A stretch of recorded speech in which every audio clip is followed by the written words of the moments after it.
I'm very pleased to say we're joined by Alexios Matsalis. Now, he is the Director of International Fact-Checking Network at the Poynter Institute. Thank you for joining us today. And first of all, you are involved, of course, with Facebook in helping tackle what has been deemed fake news. How will you play a role in all of this? So, involved may be a big word. The Poynter Institute has, through its International Fact-Checking Network, developed a code of principles for nonpartisan, independent fact-checkers. And Facebook decided that in order to be a third-party fact-checker on the social network, you, as a minimum condition, you will have had to sign on to our code of principles.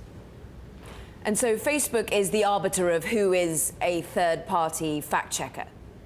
Correct. Signing on to this code of principles, which requires transparency of all kinds, is a necessary but not sufficient condition to be a third-party fact-checker on Facebook.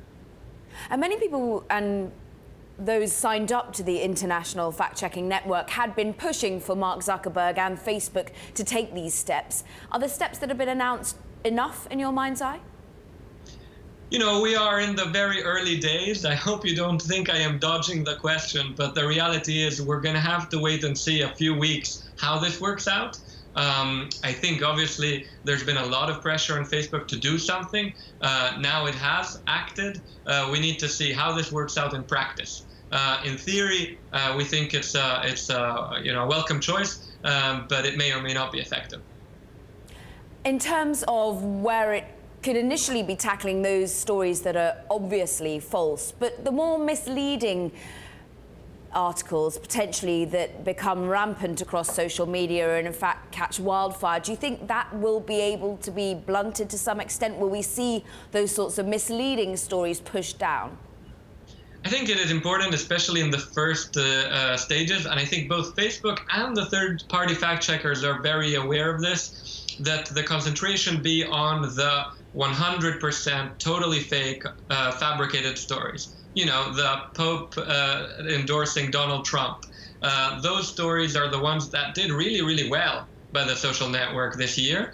And those are the start of where the fact-checking can have an effect. I think when we start going into the grayscale and the half-truths, it will be more complicated, and there are other platforms to do that.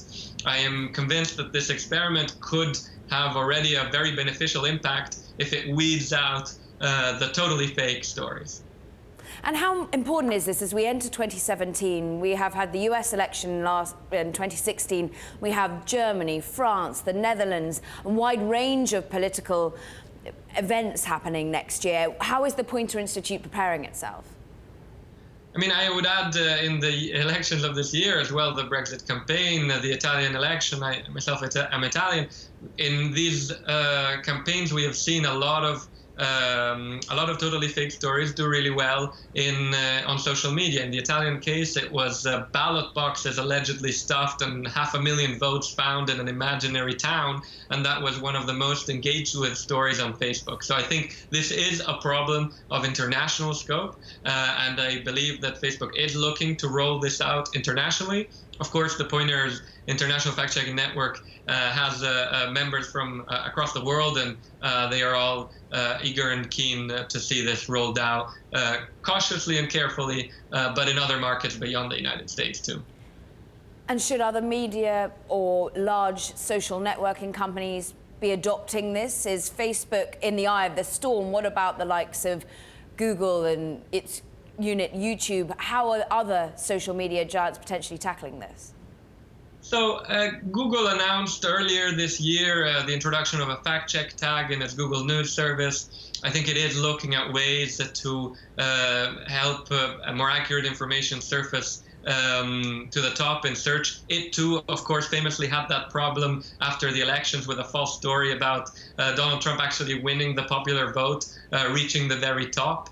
I think the particularity of the Facebook algorithm that turbocharges things that were shared, commented, and liked, regardless of their accuracy, made it particularly important for the social network to intervene. But I am sure that that the other big tech platforms are looking at this. That is a crucial challenge of our times. How do we maintain our online information ecosystem as accurate as it is possible?